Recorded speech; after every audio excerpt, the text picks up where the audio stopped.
bersinar di indahnya pagi adalah hidupmu yang memancarkan sinar. Lihatlah hidupmu penuh dengan kesempatan, walau beban hidupmu menghalang, jangan lari dari bebanmu. Hidupmu indah bila kau tahu jalan mana yang benar. Harapan ada bila kau percaya. Hidupmu indah bila kau tahu jalan mana yang benar.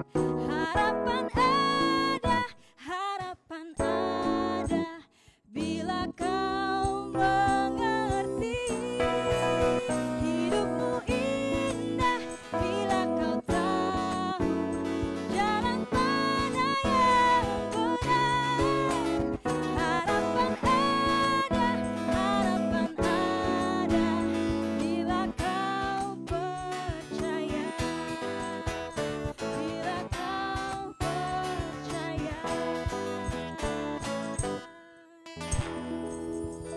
Selamat datang di Beka Show.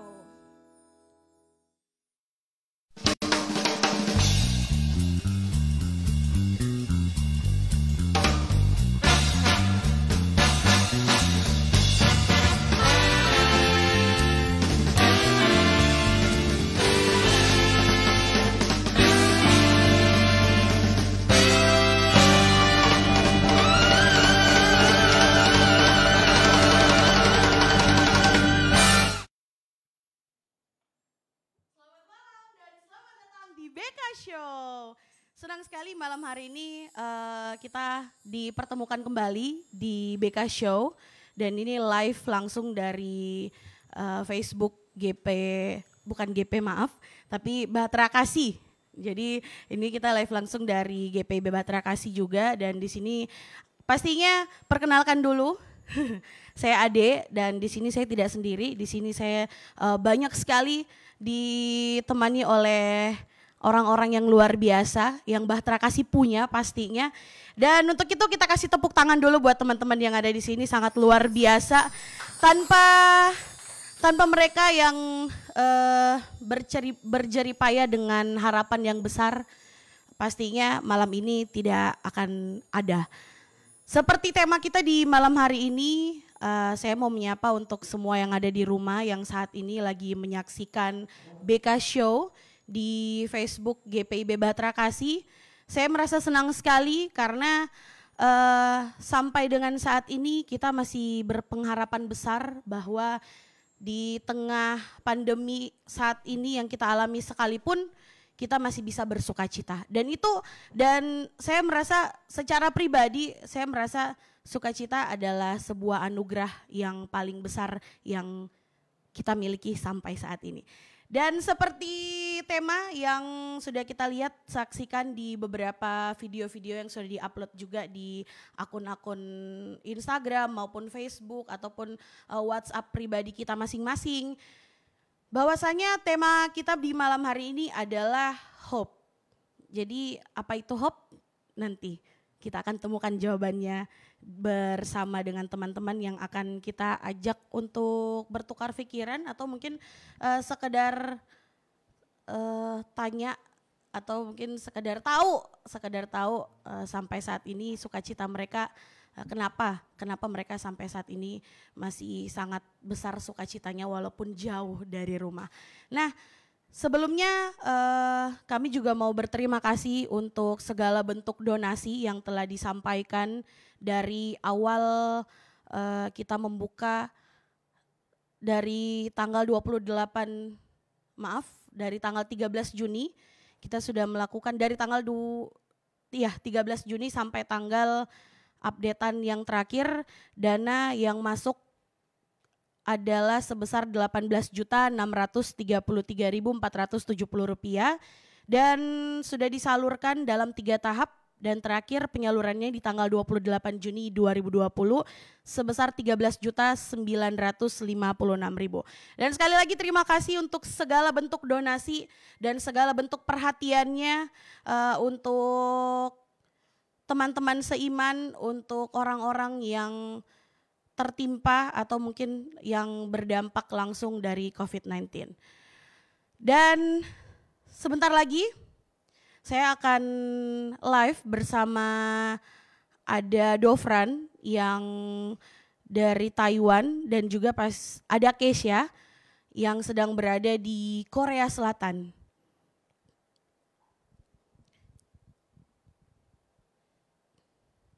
Oke, jadi untuk sekedar informasi untuk Bapak Ibu atau mungkin penonton yang sedang menyaksikan BK Show, Dofran dan Keisha sendiri merupakan jemaat Bahtera Kasih yang kebetulan lagi studi atau lagi belajar di Taiwan. Dofran sendiri lagi di Taiwan dan Keisha sendiri lagi di Korea Selatan. Pastinya banyak sekali ketakutan yang Dofran rasakan dan Keisha rasakan mungkin karena berada jauh dari rumah. Tapi nanti kita langsung aja tanya ke Dofran dan Keisha, kita akan cerita-cerita sedikit. Ini saya bisa naik kah di sini? Yakin ya, aman ya? Oke. Terima kasih. Nah, halo selamat malam Dofran. Ini saya sudah bisa ngobrol kah? Dofran apa kabarnya di malam hari ini? Baik-baik aja ya. Lebih baik lagi kah dari semalam? Puji Tuhan. Oh iya betul-betul sekali ya. Dofran juga terlihat sangat luar biasa di malam hari ini. Dofran udah siap untuk berbagi cerita dengan BK Show di malam hari ini? Oke. Nah kita tunggu Keisha juga kah atau saya langsung saja ke Dofran? Oke. Nah Dofran, seperti yang kita sudah tahu ya, kalau misalnya pandemi ini sudah istilahnya kita juga tidak mau menakut-nakuti, tapi yang terjadi adalah ketakutan, benar-benar ketakutan. Mungkin Bapak Ibu yang di rumah juga setuju dengan yang saya katakan di malam hari ini, terbukti akhirnya banyak sekali kegiatan yang akhirnya terbatas. Nah, ada harapan di tempat Dofran, sangat luar biasa. Saya merasa bahagia ketika dihubungi untuk bisa ngobrol langsung dengan orang yang menyaksikan sukacita yang luar biasa itu di Taiwan. Dari Januari sampai hari ini kasus COVID-19 tidak lebih dari 500 orang yang positif. Untuk Dofran sendiri melihat situasi Taiwan sendiri sebagai kota padat dan tingkat aktivitas yang tinggi menghadapi pandemik itu seperti apa sih?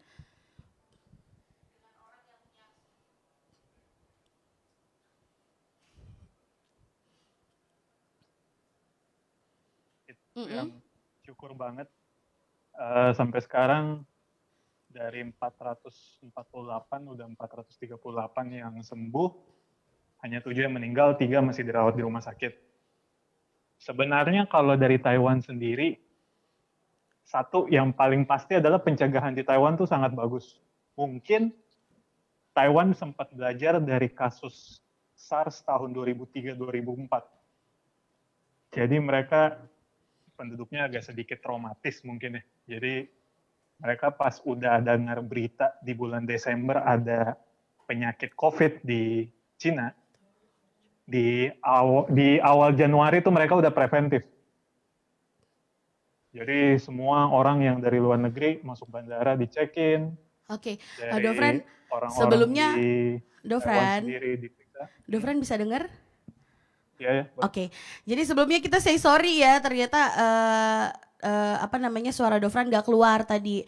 Kita mau Dofran ini dong cerita bagaimana situasi Taiwan sebagai kota padat dengan tingkat aktivitas tinggi dalam menghadapi pandemi COVID.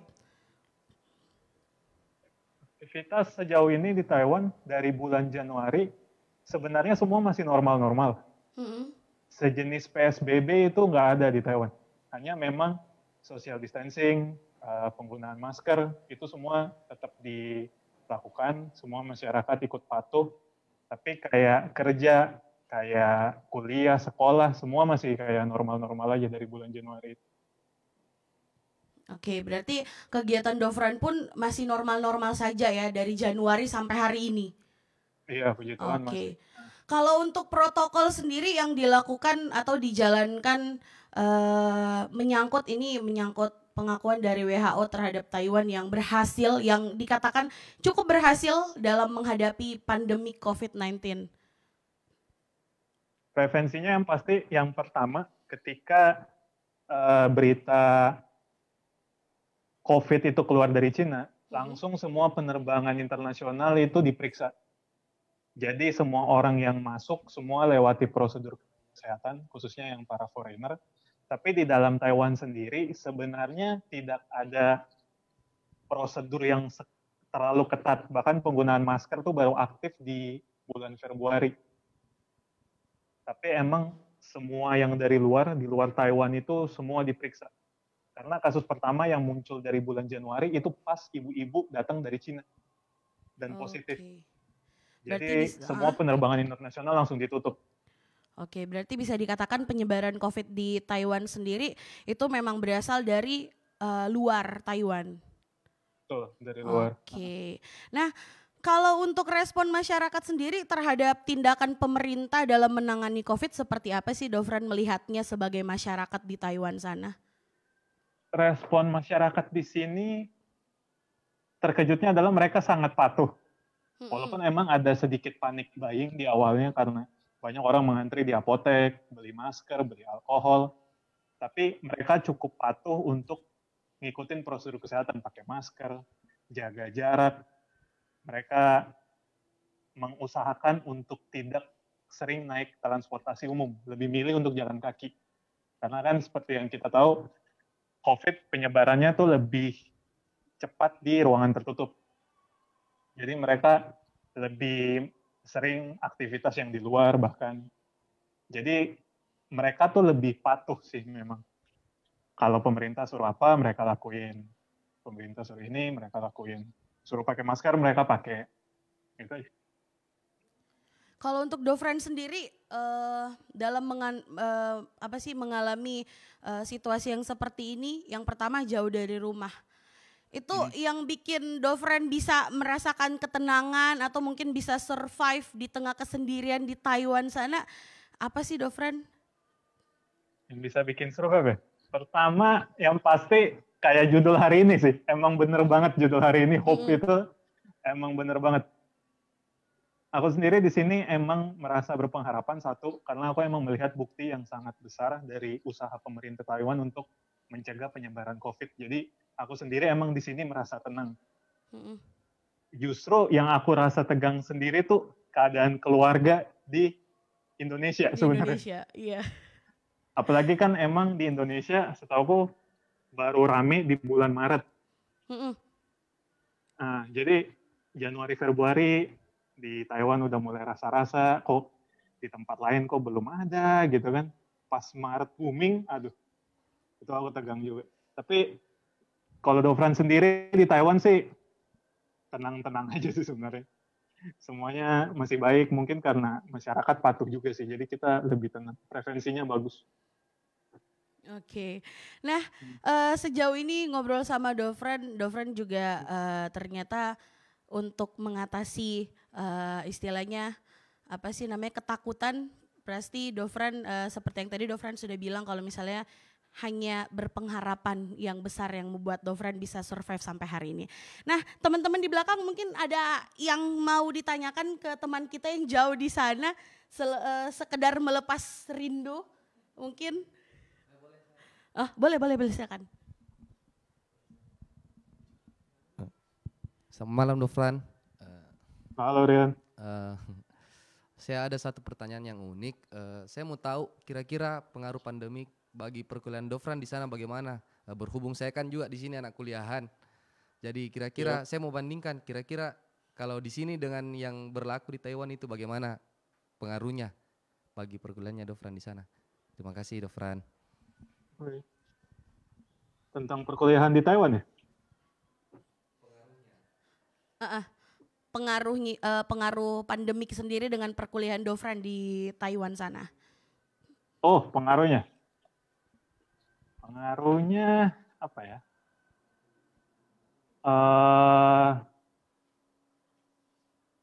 Itu tadi mungkin karena prevensinya bagus kali. Jadi anehnya adalah di sini semua kayak biasa aja. Kayak ibarat nggak ada pandemi gitu. Jadi kuliah ya normal, semua masih biasa-biasa aja. Bedanya mungkin agak aneh aja, masuk kelas semua maskeran gitu kan. Dosen kalau ngomong pakai masker, udah ngomong bahasa Inggris, agak campur-campur Cina dikit. Wah, itu udah mulai ngomong udah ngawur tuh, udah nggak jelas banget masuk di telinga gitu kan. Iya. Jadi kita pasrah aja gitu. Tapi kalau dari perkuliahan sendiri semua aman sih.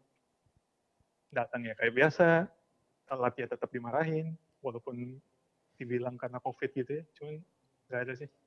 Oke. Di sini puji Tuhannya adalah semuanya tuh sudah ditata sedemikian rupa gitu. Paling yang paling berpengaruh adalah prosedur untuk masuk kampus. Jadi kayak misalnya kalau kita kuliah di Unhas gitu, yang buka tuh cuma pintu satu, nggak bisa lewat pintu yang dari rumah sakit, nggak bisa yang dari belakang, semua nggak bisa. Semua harus lewat dari pintu depan, harus rapi, baris, semua diperiksa suhu, apa lagi? Diperiksa identitas. Jadi dulu orang luar boleh masuk, tapi selama bulan Januari sampai bulan Juni itu orang luar nggak boleh masuk lagi, cuma mahasiswa yang boleh, mahasiswa dan dosen. Jadi prevensinya tuh emang cukup ketat. Masuk kelas diperiksa lagi, semuanya gitu. Tapi untuk seperti biasanya memang normal-normal saja ya. Berarti Dofran nggak pernah mengalami kuliah sambil minum kopi, Dofran? Ya, sorry? Nggak pernah mengalami kuliah sambil minum kopi? Nggak Nggak pernah ya? Gimana ya? Iya. Boleh lah kalau dikit-dikit. Oh, dikit-dikit, oke. Seru sekali perbincangan dengan Dofran malam hari ini. Dan kita akan dari Taiwan kita akan menuju ke Korea Selatan. Oh belum ya? Belum, berarti udah ready? Oke. Itu tadi kita sudah terhubung bersama teman kita dari Taiwan, ada Dofran yang menceritakan kesuksesan kesuksesan Taiwan dalam menghadapi pandemi COVID itu bisa dibilang ikut campur tangan dari masyarakat itu sendiri maupun pemerintah di Taiwan. Jadi sekali lagi ada ikut campur tangan masyarakat dan Taiwan. Sekarang kita sudah terhubung. Oke, sekarang kita udah terhubung dengan Keisha yang ada di Korea sana. Halo, selamat malam Keisha. Apa kabar malam hari ini? Halo. Di sini sudah banyak yang melambaikan tangan Keisha. Sangat luar biasa, sangat banyak yang merindukan Keisha rupanya. Om tante yang di rumah juga pasti rindu sama Keisha ya. Iya. Oke, Keisha gimana sekarang keadaan di Seoul? Saya nyebutnya bener nggak Keisha? Seoul?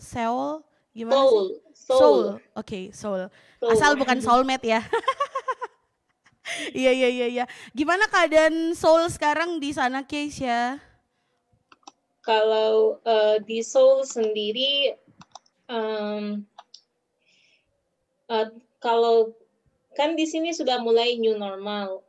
Jadi orang semua sudah beraktivitas seperti biasa, seperti semula, seperti tidak ada pandemi, tapi mereka tetap pakai masker, tetap lakukan hand washing atau hand sanitizing, dan di sini kan disediakan fasilitas yang bagus, jadi kayak misalnya kayak mau dibilang hand sanitizing di semua tempat tuh tersedia hand sanitizer dan mereka bisa praktekkan kebersihan itu.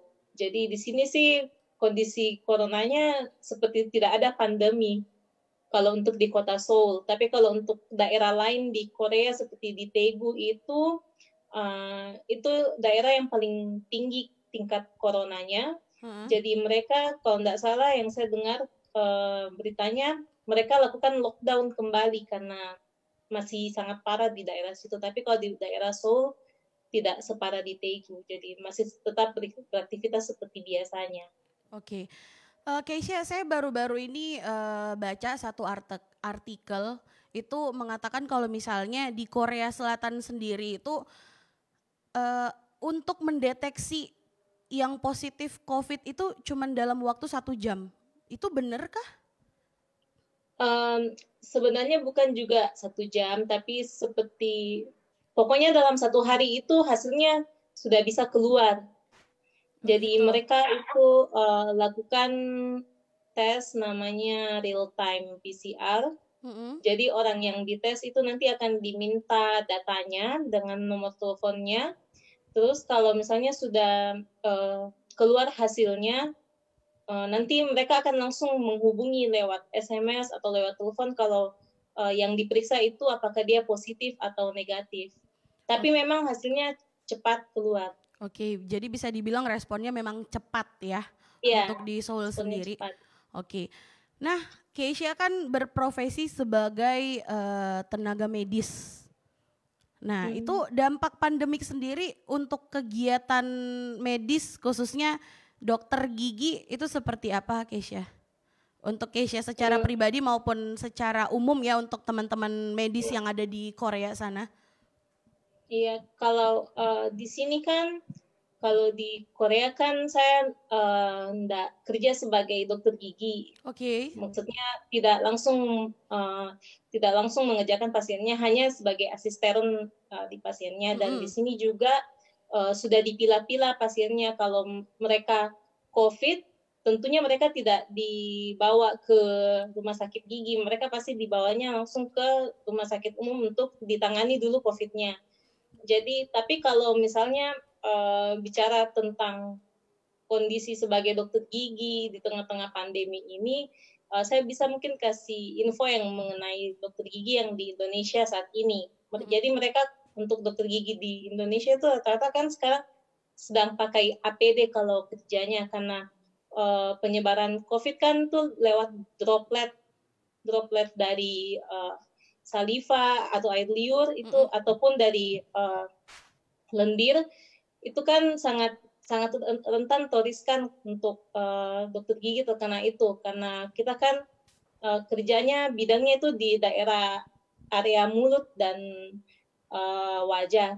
Jadi kalau di Indonesia sendiri teman-teman saya itu semua pada pakai APD, pakai hazmat, dan juga pokoknya perlengkapan yang sangat-sangat lengkap untuk menghindari COVID, karena sudah banyak dokter gigi, sebagian besar tenaga medis yang meninggal karena COVID itu dokter gigi itu karena mereka tidak pakai APD waktu mengerjakan pasien.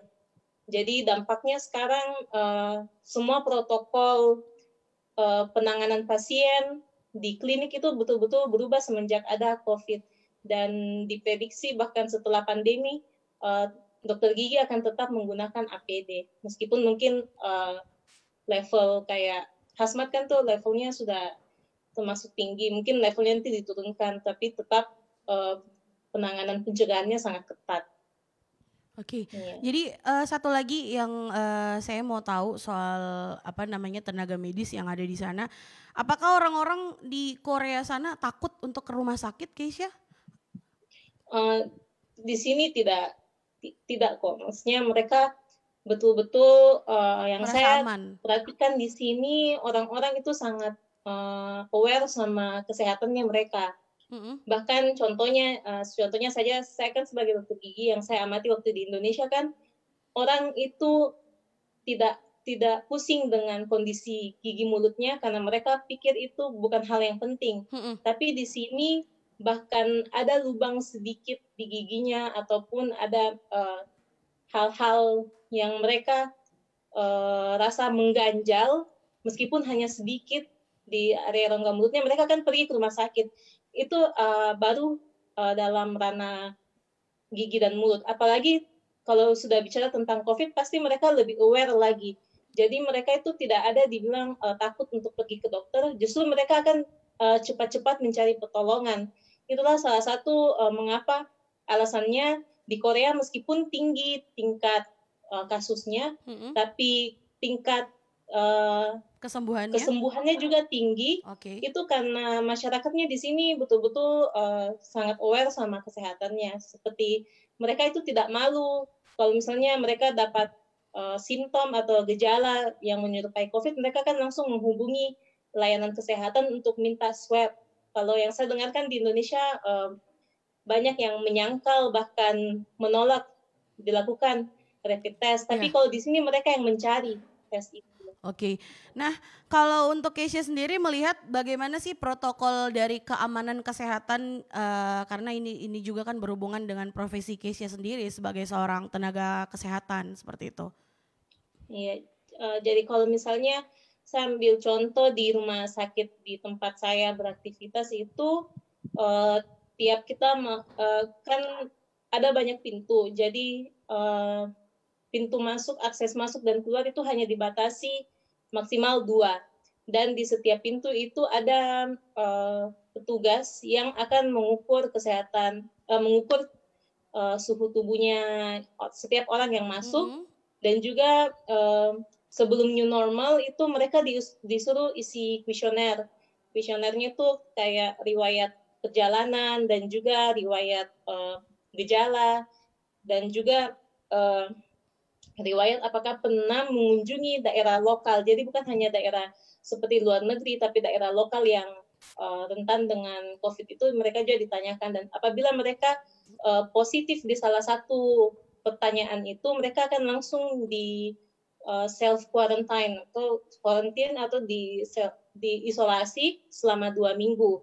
Dan juga di sini setiap kali kita mau masuk ke rumah sakit, kita pasti akan lakukan hand washing menggunakan hand sanitizer. Dan hand sanitizer itu tersedia di setiap sudut ruangan. Dan juga kalau bicara tentang prosedur penanganan pasien juga di rumah sakit di sini juga sudah berubah semenjak ada COVID. Jadi betul-betul sangat ketat sterilisasi dan desinfeksinya sebelum mengerjakan pasien, baik dari dokter maupun pasiennya itu sendiri. Dan juga dilakukan juga physical distancing di rumah sakit. Berarti secara nggak langsung apa yang dilakukan di Indonesia juga dilakukan di sana ya?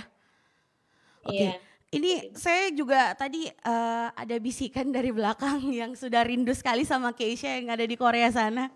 Katanya dia mau bertanya ke Keisha juga. Silakan, boleh, siapa yang mewakili? Tadi berdua soalnya.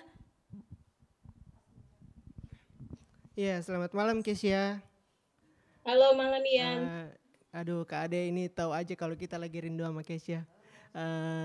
Gini Kei, kita kan sebagai anak muda nih, otomatis kita biasa ada aktivitas di luar rumah. Mungkin Keisha bisa bagi sedikit nggak tips-tips apa sih yang mesti kita persiapkan dari rumah agar kita tetap terjaga ketika kita berada di luar rumah saat beraktivitas. Sorry agak kecil suaranya, tips-tips bagaimana? Boleh nggak minta tips-tips simple apa sih yang harus dipersiapkan kalau kita pengen beraktivitas di luar rumah? Untuk beraktivitas di luar rumah, mungkin kita tetap terapkan saja apa yang sudah disarankan sama WHO.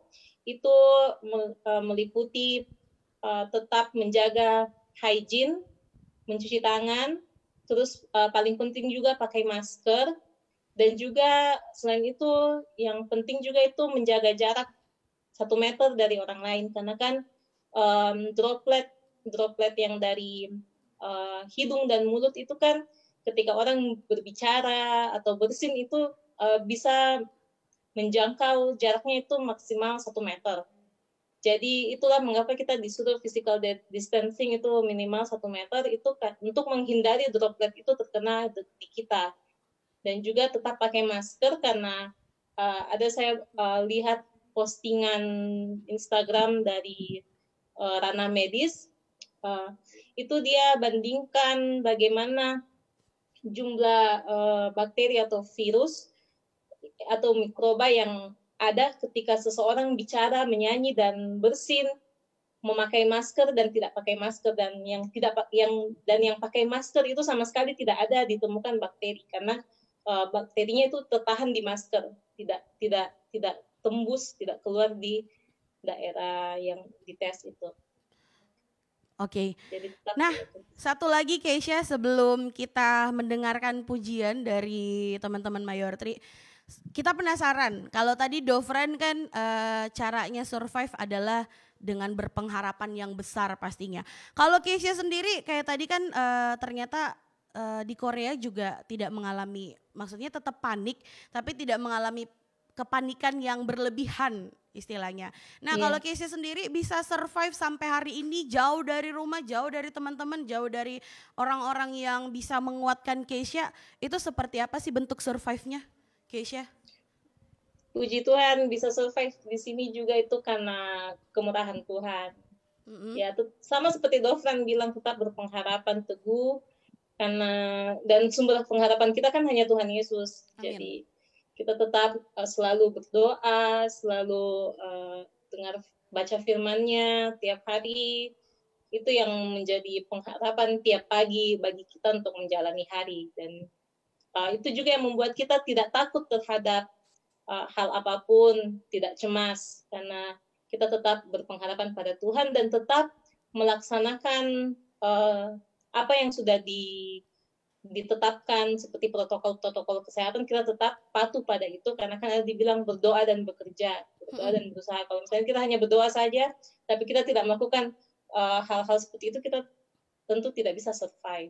Oke, nah sangat luar biasa perbincangannya sampai sejauh ini, tapi tidak berhenti di sini saja karena sebentar lagi saya akan kembali lagi untuk berdiskusi, bertukar pikiran dan sharing dengan Kak Ino dan Kak Vivi yang juga jauh di luar negeri sana. Tapi sebelumnya terima kasih untuk Dovran dan Keisha, semoga di sana sukacitanya sama seperti kami di sini, sehat selalu dan sampai jumpa lagi di Indonesia ya, stay safe pokoknya.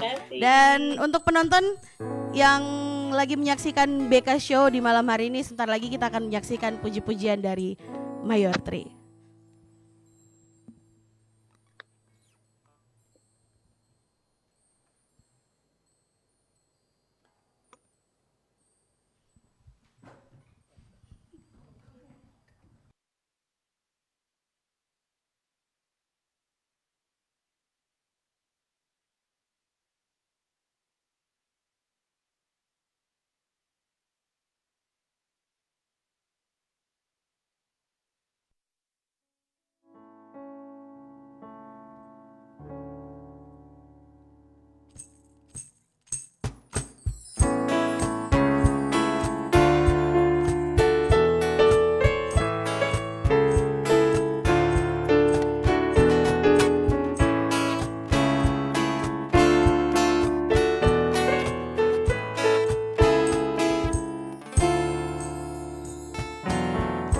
Hanya kau milikku di surga, tiada yang kuingini di bumi, hanya kau.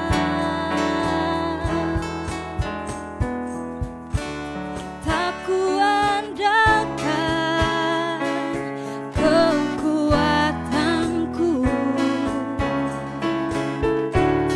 namun yang pasti kau tetap selamanya Allah sumber kuatku, Allah sumber kuatku, Allah sumber kuatku dan bagianku selamanya, selamanya.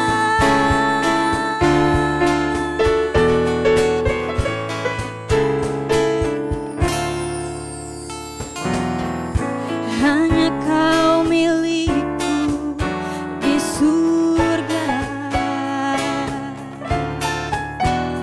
tiada yang kuingini di bumi, hanya kau.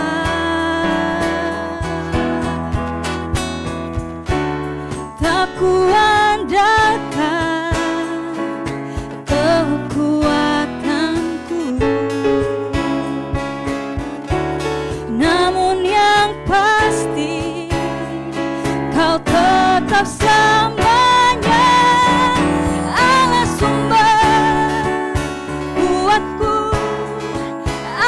sumber kuatku, Allah sumber kuatku dan bagianku selamanya.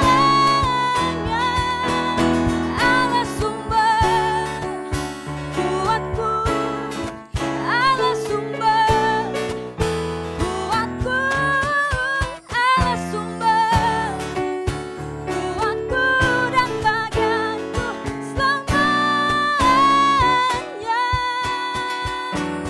selama-lamanya, selamanya.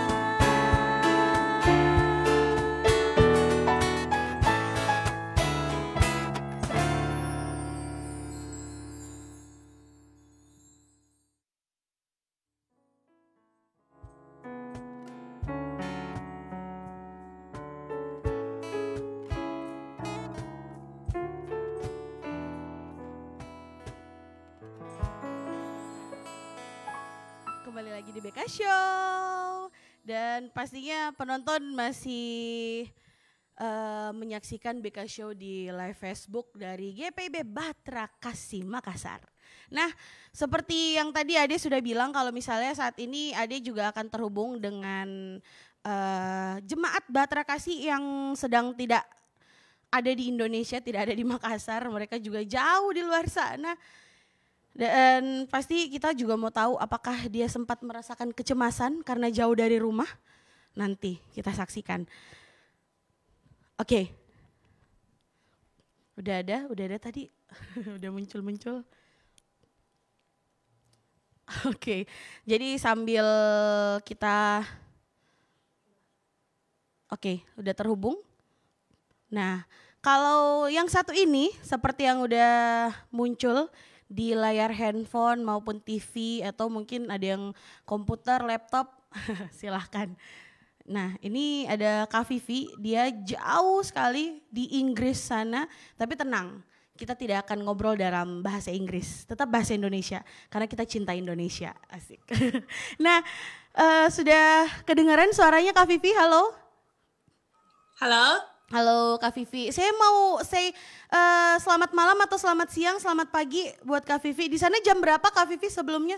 Maaf. Siang. Siang ya? Oke, Jam- iya. Kelihatan hampir dari jam cahayanya. Kelihatan dari cahaya terang.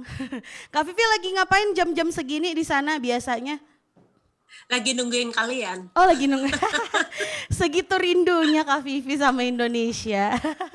Oke, kabarnya Anakku lagi sehat? main di luar. Oh lagi main di luar. Kak Vivi sehat bersama keluarga di sana? Kenapa sayang? Sehat? Ya, makasih. Kak Vivi sehat di sana? Iya sayang. Aduh, suaranya aduh. Iya. Gimana? Coba Aku pakai suaranya. lagi ya. Suaranya kecil ya Kak, orangnya yang besar.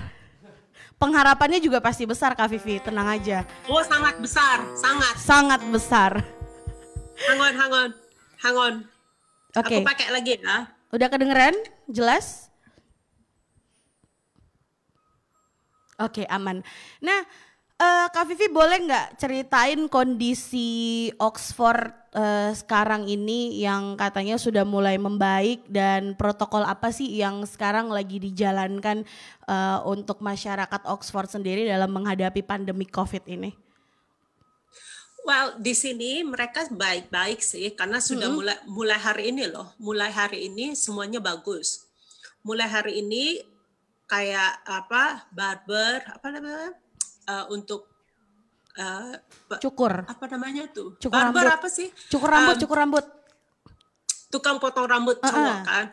Iya, salon-salon sudah Oke. mulai. Semuanya udah mulai. Cuman kita harus masih jaga jarak. Aduh, aku bingung dah ini. Right. Bisa dengar nggak? Bisa aman. Bisa kan? Iya. Cuman aku bingung pakai ini. Terlalu bising. Terus kita harus masih jaga jarak kan itu karena sekarang mulai hari ini kita itu sudah dibuka semuanya. Jadi ada kelegahan lah sedikit ya. Tapi harus masih ada distance-nya 1 meter doang. Biasanya 2 meter. Cuman ya kalau ke shop itu kita seperti biasa pakai ini kan, pakai masker, terus pakai sanitaris. Disiapkan juga sih semuanya di situ. Hanya kadang-kadang banyak orang yang bandel sih. Jadi bagus, sekarang keadaannya bagus, tapi karena begitu ada yang mengikuti protokolnya dari sini, jadi dia mulai ada satu daerah ada daerah yang sekarang ini namanya Leicester, karena banyak banget pendatang di sana kan, banget dari luar negara gitu loh. Jadi mereka antara pakai antara enggak gitu loh, atau mengikuti protokol yang dikatakan oleh pemerintah. Jadi kalau untuk sekarang oke, aku cuman bilang oke aja. Cuman ya puji Tuhan aku dan anakku semuanya baik. Karena ada pengharapan kan dari Tuhan. Oke, saya penasaran juga, tadi juga saya udah tanya sama Dofran bagaimana perasaan dia menghadapi pandemik sendiri, terus Keisha juga, tadi kita juga ngobrol sama adik-adik Kak Vivi ya, ada Dofran dan Keisha, mereka juga sangat luar biasa, mereka mengatakan bahwa mereka bersuka cita sampai hari ini karena mereka berpengharapan. Nah, pastinya Kak Vivi sebagai orang percaya juga pasti punya pengharapan yang besar. Tapi sebagai manusia biasa pasti Kak Vivi juga sempat merasakan ketakutan. Apalagi jauh dari rumah. Itu bagaimana perasaan Kak Vivi di awal-awal waktu Oxford atau Inggris sendiri terkena juga pandemi COVID-19? Apa yang Kak Vivi rasakan jauh dari rumah? Kecemasan seperti apa yang Kak Vivi rasakan? Sangat khawatir. Kalau di sini aku masih oke-oke aja karena pemerintah sudah mengatur segala-galanya kan, protokolnya bagus, apa semuanya itu ada yang ngikuti, ada yang enggak sih. Tapi yang aku khawatirkan itu keluargaku aja ya, yang genon, khususnya kita di Makassar kan. Untuk sekarang ini aku dengar kita red zone kan. Tapi aku pikir karena Tuhan itu berkuasa, puji Tuhan kita sampai sekarang belum ada yang kena-kenaan kan. Aku rasa belum ada yang kena bagi kita di sana, orang yang percaya. Ya kan? Amin. Iya, jadi maksudnya perasaanku itu juga ada rasa khawatir sebab pekerjaan, apalagi pekerjaanku ya. Aku itu namanya pekerjaan apa ya kalau di Indonesia itu aku sebagai apa nih? Kak Vivi itu companionship. Companionship itu bertemu dengan orang-orang, tapi rumah ke rumah satu lagi untuk ngobrol dengan mereka bagi yang mereka kayak ada yang cacat atau ada yang nggak bisa bikin apa-apa lah, kayak lonely gitu ya. Jadi aku yang kayak social worker gitu. Cuman kita bilangnya companionship. Nah, Kak Vivi tetap pakai masker semuanya karena itu kan distant dengan orang-orang kan. Oke. Cuman ya dikurangi juga sih pekerjaannya gimana semua jamnya gitu loh dikurangi. Oke, tapi berarti Kak Vivi juga sempat merasakan kecemasan yang luar biasa ya di sana. Dan hal yang membuat Kak Vivi bisa survive dan bersukacita sampai saat ini? Ya karena Kak Vivi tahu segalanya itu ada maksud Tuhan kan dengan yang begini, semuanya ada maksud Tuhan. Kita kenapa harus begini? Nah, kita harus mendengarkan juga protokol itu, salah satu kita harus mendengarkan perintah-perintah kan, termasuk perintah yang dari government ini. Nah, itu harapanku semua orang juga bisa berharap begitu untuk mengikuti semua protokol itu. Jadi, ya salah satu itu sih yang aku khawatirkan juga itu mereka ada yang tidak mengikuti, ada yang tidak. Harapan besarku itu mereka sudah bisa mengikuti semua karena tidak semua daerah sekarang semuanya kena. Semuanya pada baik sih. Oke. Kalau untuk kebijakan pemerintah sendiri, karena saya juga sempat membaca dan mendengar berita kalau misalnya di sana itu sempat sukses untuk menangani pandemik, tapi ternyata ada beberapa case baru lagi yang akhirnya masuk lagi. Nah, itu kebijakan pemerintah sendiri mengatasi virus yang bisa dikatakan dibawa oleh wisatawan luar masuk kembali ke daerah situ seperti apa sih Kak Vi? Belum bisa sih, belum bisa banyak orang masuk ke sini. Oke. Cuman mulai hari ini sudah bisa. Cuman temanku ya, ada temanku karena dia mau pindah ke Spanyol. Ya kan, mau pindah ke Spanyol. Dia harus tinggal di rumahku ini loh, di rumahku untuk 4 bulan lah. Karena belum bisa keluar, kan? Jadi dia tadi malam dia harus bisa keluar, baru aja bisa keluar. Cuman pakai ferry gitu loh. Oke, pakai kapal feri ya. Belum bisa melalui jalur penerbangan. Belum Nah, bisa. kalau untuk kebijakan pemerintah sendiri untuk di sana, maaf Kak Vivi, Ade mau tanya, di sana juga menjalankan work from home? Kenapa sayang? Di sana juga pekerjanya WFH? Iya, para pekerja di sini kita harus kerja di rumah, ya dirumahkan. Ada yang dirumahkan, tapi ada yang kerja dari rumah aja, ya kan? Ada yang dirumahkan, maksudnya pekerjaannya sudah finish, nggak ada lagi kan? Tapi ada yang masih kerja, cuman dirumahkan aja. Jadi mereka itu kerja dari rumah. Dan kekhawatiranku itu sebenarnya karena saya juga sempat disuruh di kerja dari rumah doang. Hanya bagusnya pemerintahan di sini tuh memperhatikan kan masyarakat, bagi orang yang masih punya pekerjaan, apalagi punya keluarga kan, mereka kerja, cuman kerjanya dari rumah. Nah, itu penghasilannya hanya 80% aja mereka dapat dari yang 100% yang mereka dapat gajinya gitu loh. Jadi ada keenakannya juga mereka, maksudnya makanya mereka banyak yang mengikuti protokol dari pemerintah, sebab tetap ada support dari pemerintah, karena kita mendapatkan 80%, walaupun nggak kerja langsung ke kantor atau ke tempat kerja kan, 80% dari hasil gaji kita per bulan gitu loh.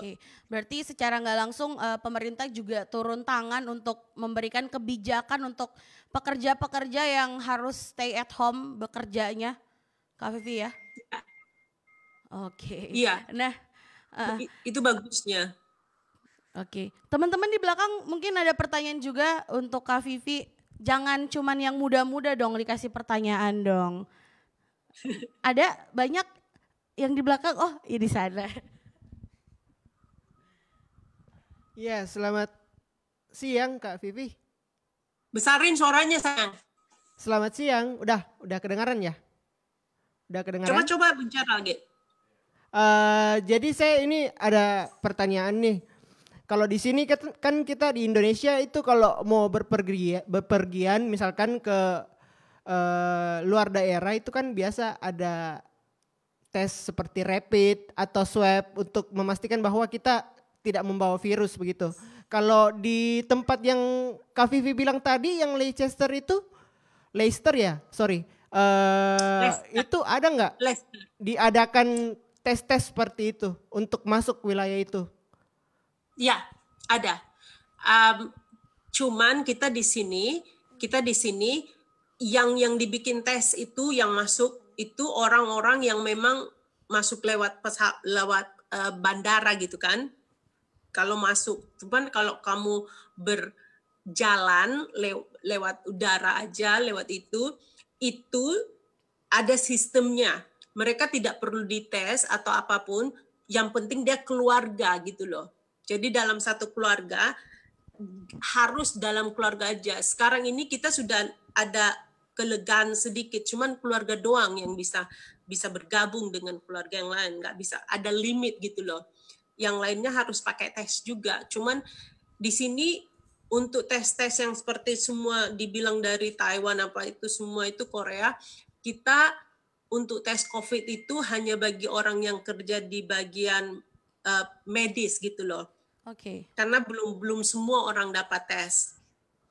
Jadi hanya medis aja orang yang kerja di medis, karena itu diutamakan karena mereka mengurus orang-orang yang kena kan. Jadi kita sebagai masyarakat cuman disuruh ditegaskan aja supaya mengikuti protokolnya aja dari pemerintah. Kalau kalau visitor itu mereka juga harus ikut protokolnya juga, kecuali dia dari bandara. Kalau di bandara dia harus digaranti dulu 14 hari.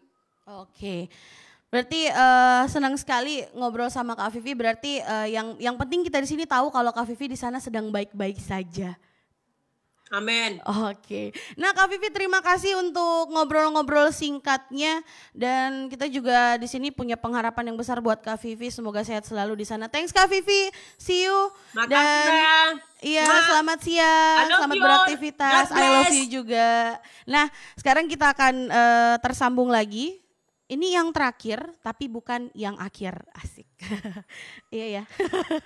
Oke, kita akan terhubung kembali oleh salah satu teman kita juga. Dia juga jauh di sana, di Wellington, Selandia Baru. Jauh.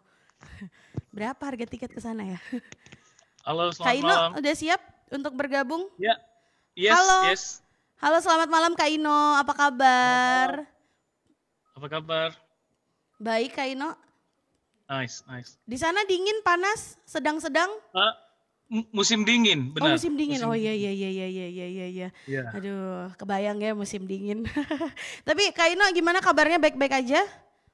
Puji Tuhan, baik-baik. Puji Tuhan. Gimana kabarnya semua di sana? Puji Aman? Tuhan, di sini juga sangat luar biasa, fantastis, yes. Oh, Amin. iya. Semangatnya maksudnya Kak Ino. Ya, buat penonton di rumah juga kita berharapnya semuanya luar biasa di malam hari ini dan pastinya sehat selalu. Nah, Kak Ino langsung aja, ini banyak pertanyaan untuk Kak Ino, jadi siap-siap. Udah minum tadi? Udah cukup minumnya? Asal jangan matematika. Oh, jangan, enggak, aman. Tes IQ Kak Ino. Nah, Kak Ino sendiri, kita kan juga bukan sempat sih, sebenarnya orang-orang yang kita ajak ngobrol ini adalah orang-orang yang berada di tempat-tempat yang bisa sangat berhasil dalam menangani pandemik. Bisa sangat berhasil walaupun tidak berhasil, maksudnya tidak berhasil secara 100% tapi progresnya luar biasa sampai saat ini dalam menghadapi pandemi COVID. Nah, kalau di New Zealand sendiri Kak Ino hingga sekarang ini sudah dapat beraktivitas seperti biasa atau mungkin masih ada pembatasan sosial dan segala macamnya? Ya, jadi puji Tuhan, saya beruntung ya tinggal di New Zealand karena New Zealand dianggap sebagai salah satu negara yang berhasil dalam menghadapi COVID-19 ini. Ada beberapa persamaan tentunya. Kalau tadi Dofran ngomongkan bahwa Taiwan itu juga berhasil tanpa lockdown kalau nggak salah, tapi kalau di New Zealand kita sempat lockdown gitu. Jadi mirip-mirip sama yang sekarang dialami oleh warga di Indonesia gitu. Tapi saya ingin komentar tentang topiknya yang malam ini. Topiknya luar biasa tentang hope ya, bahwa ya itu sangat memberi semangat begitu ya, khususnya untuk kita. Tapi saya sependapat dengan Kesia tadi bahwa pengharapan kita itu hanya kepada Yesus Kristus yang adalah Tuhan dan Juru Selamat kita. Amin. Tentunya seperti Kesia juga tadi bilang bahwa kita tidak boleh juga hanya hanya berharap dan kita serahkan sama Tuhan, but we also do our bit, kita melakukan yang bagian kita tentunya. Nah, jadi khusus untuk kembali ke negara New Zealand yang tadi saya bilang pemerintahnya di sini bertanggung jawab ya untuk tentunya mengambil keputusan. Dan yang tidak kalah penting adalah mengkomunikasikan keputusan itu kepada masyarakat di bawah gitu, di masyarakat umum. Jadi pesan-pesannya itu harus memberi pengharapan yang harus hopeful, bukan hopeless gitu ya. Karena kalau hopeful itu kalau hopeless itu seperti kayak gini nih. Saya kasih contoh yang simple itu. Pesan-pesan yang hopeless itu yang dilarang ini, dilarang itu, kalau bikin ini masuk penjara, itu tidak memberikan motivasi, tidak memberikan pelajaran begitu. Tapi harus memberikan hope. Halo? Tadi pesannya. Sadar ya ini. Sorry. Iya. Kak Vivi rupanya masih senang untuk bergabung bersama dengan kita. Oke. Oke, jadi saya kembali ke pemerintah New Zealand. Jadi saya tadi bilang saya beruntung. Kenapa? Karena saya melihat secara langsung cara-cara pemerintah mengkomunikasikan keputusan-keputusan yang mereka ambil. Jadi New Zealand ini termasuk salah satu negara yang bisa dibilang yang awal-awal melakukan lockdown. Padahal kasusnya belum ratusan begitu waktu itu, waktu diambil. Tapi pemerintah di sini diperhadapkan pada keputusan bahwa yang mereka ambil tentunya adalah go hard, go early gitu. Jadi dia ambil keputusan cepat dan dengan langsung dengan lockdown gitu. Padahal secara kasus masih sedikit, belum sebanyak di negara-negara lain, masih puluhan kalau waktu itu, mungkin masih belasan. Tapi langsung go hard, go early.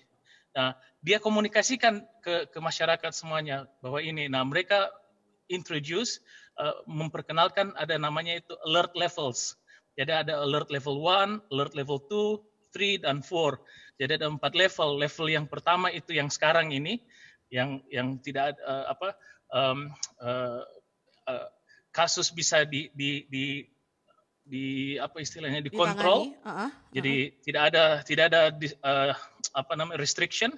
Level 2 itu restrictionnya agak lebih tinggi. Jadi hanya boleh maksimum kalau nggak salah 100 orang, nggak maksimum hanya boleh 10 orang, terus dinaikkan ke 100 orang. Terus level 3 itu yang lebih banyak lagi, ada bisnis-bisnis yang seperti ini, barbershop apa semua harus bisa tutup. Berjalan. Dan level 4 itu yang betul-betul istilahnya tidak boleh betul-betul lockdown lah istilahnya. Jadi dikomunikasikan waktu dikomunikasikan dikatakan, oh sekarang kita ada di level 2. Nah, 2 kali 24 jam kita akan masuk level 3 karena semakin banyak kasus-kasus begitu akan masuk level 3. Jadi kita yang mendengar ini langsung tahu, oh iya kita mempersiapkan diri. Jadi tidak, kan ini kita bisa dibilang ini kan krisis, ya kan? Kalau teman-teman sering dengar kata unprecedented gitu kan. Unprecedented itu artinya belum pernah terjadi sebelumnya. Karena belum pernah terjadi sebelumnya, orang-orang ini panik ya. Kecenderungan orang yang karena gimana nih? Tadi Dofran bilang panic buying yang terjadi di sana di awal-awal. Ya seperti itulah kalau orang, karena kan krisis, ya toh? Karena krisis orang akan panik.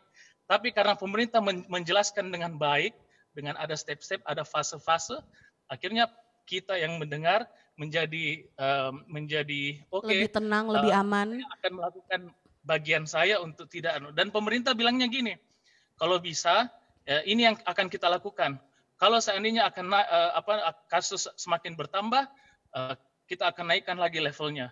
Jadi do your bit, lakukan bagian Anda dengan ya tentunya kayak melakukan praktek-praktek higienis yang baik, kayak contoh kalau bersin di elbow dan lain-lain sebagainya.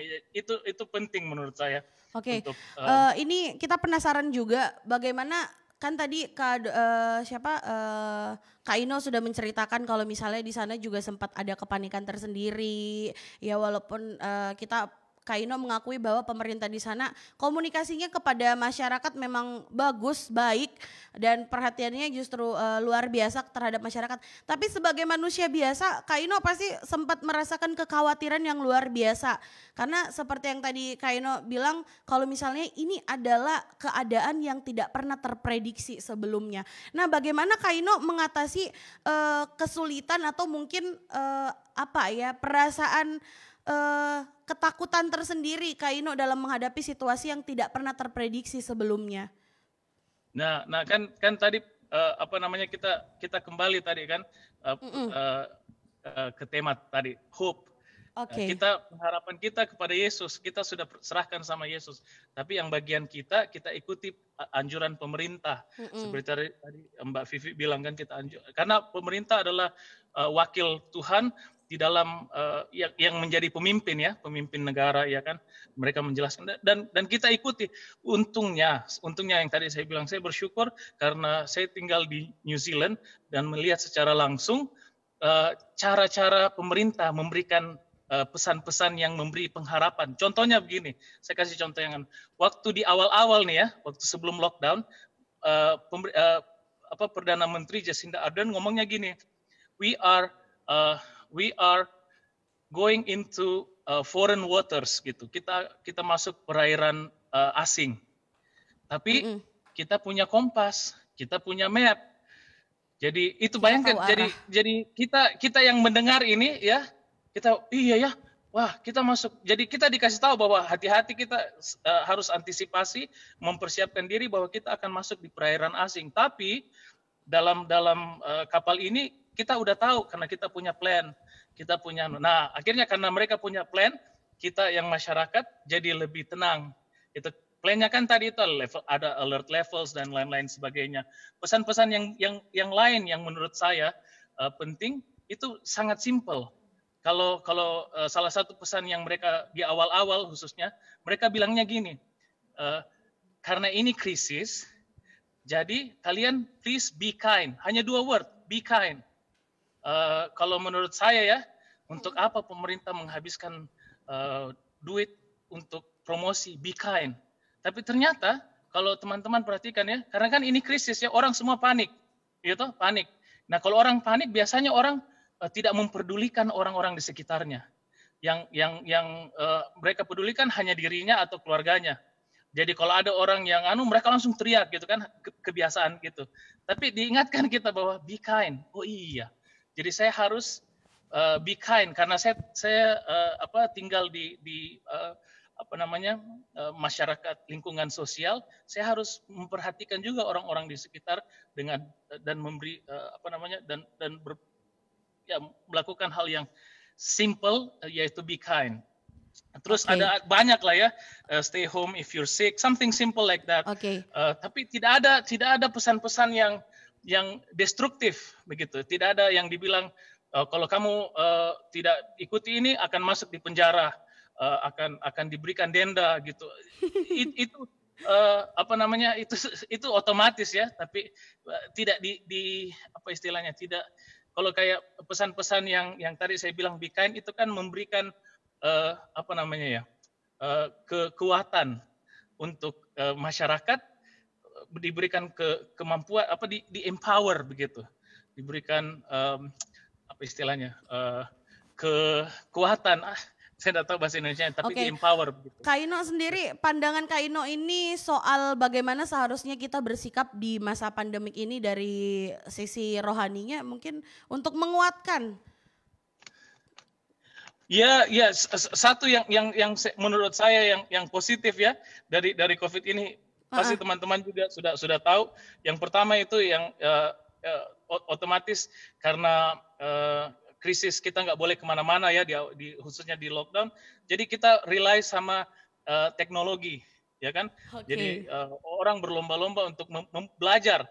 Orang-orang yang tadinya nggak pernah buka komputer, nggak punya Zoom, langsung tiba-tiba sekarang mempersiapkan diri untuk belajar. Jadi melek teknologi. Ya, jadi terus yang kedua, yang positif yang kedua adalah itu yang jauh tadinya kayak kita ini nggak pernah kita telepon-teleponan gitu kan. Iya. Karena krisis ini ya puji Tuhan kita jadi dekat gitu kan. Iya. Yang jauh jadi dekat. Terus yang penting juga adalah sekarang ini ini orang banyak yang church shopping gitu. Kalau ada kita sering dengar window shopping ya kan, bla bla bla. Sekarang ini church shopping orang lihat-lihat mau masuk di gereja mana nih. Nah, tentunya ini luar biasa ya, luar biasa. Sekarang kita kan warga Kristen itu kesulitan biasanya kan untuk beribadah karena takut ada restriction dari macam-macam lah ya. Tapi sekarang orang hanya bisa klik dari rumahnya, dari tempatnya mereka bersembunyi atau di mana, mereka klik link ini bisa tersambung dengan gereja ini, dengan ibadah ini, dan tersambung dengan firman Tuhan yang tentunya itu sangat penting. Oke. Tapi di balik itu tentunya akan ada ada timbal baliknya ya. Jadi yang di on the other side we have to be careful dengan tutur kata kita, dengan cara kita, iya kan? Karena jangan sampai kita bukannya memberitakan firman Tuhan dengan baik, justru kita menjadi batu sandungan begitulah untuk orang-orang yang melihat. Itu yang saya pikir penting. Oke, terima kasih Kak Ino. Masih punya pesan-pesan sedikit untuk kami di sini mungkin? Oh, sorry, maaf. Saya ada catatan satu. Oke, jadi silakan Kak Ino. Salah satu pemerintah lakukan di sini juga adalah mereka mengajak untuk bersatu. Itu penting, mengajak untuk bersatu. Jadi di awal itu jadi just for you to know, kita sempat lockdown itu 4 minggu. Level 4 itu selama 4 minggu.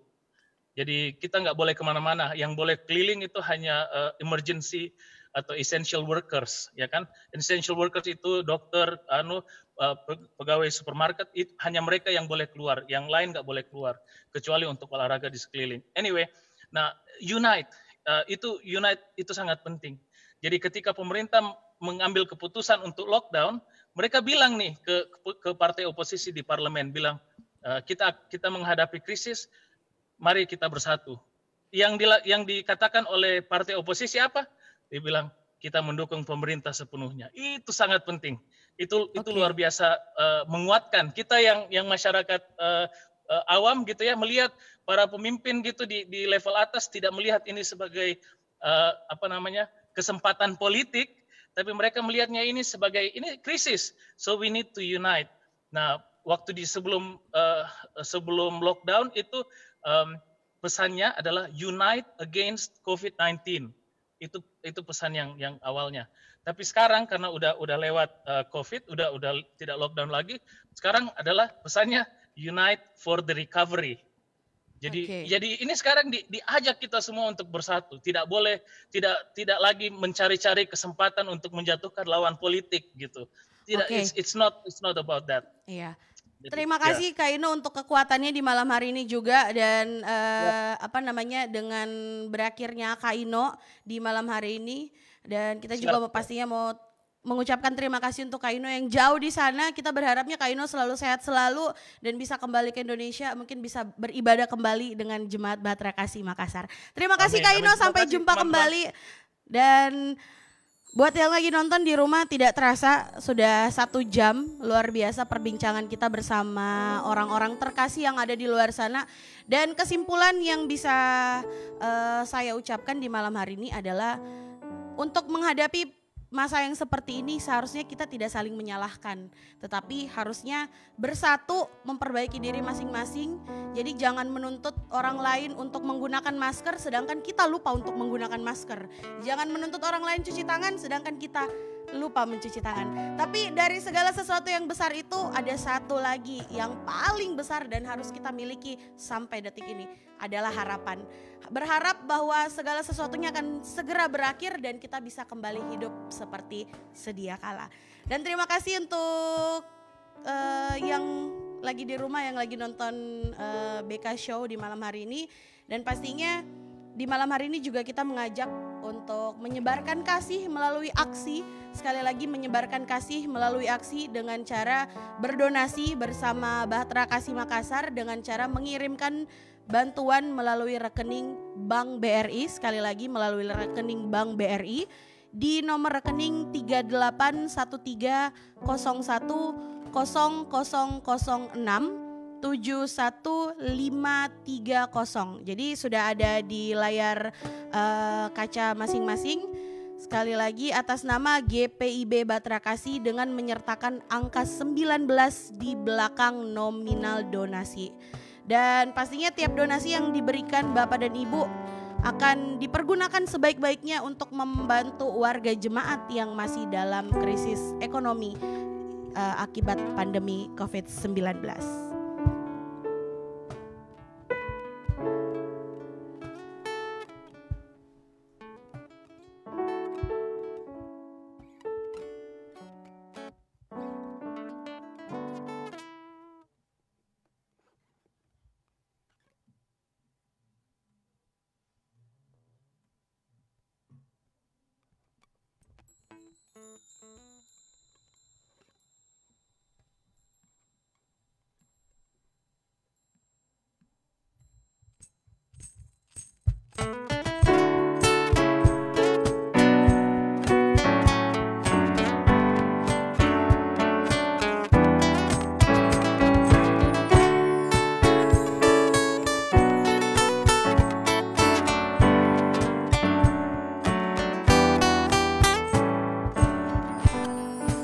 Hari ini adalah lembaran baru bagiku.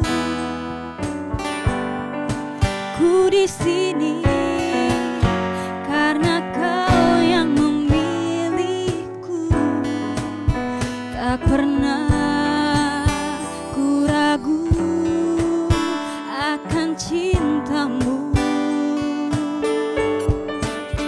Inilah diriku dengan melodi untukmu. Dan bila aku berdiri tegak sampai hari ini, bukan karena kuat dan hebatku. Semua karena cinta, semua karena cinta. Tak mampu diriku dapat berdiri tegak. Terima kasih cinta.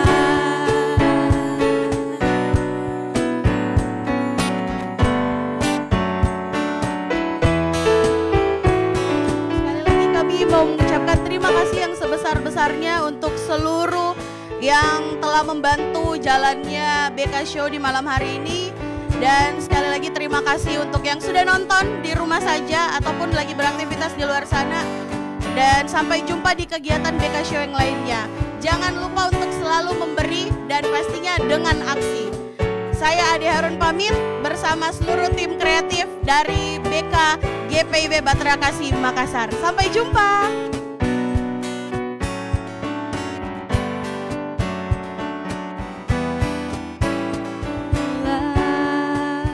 Diriku dengan melodi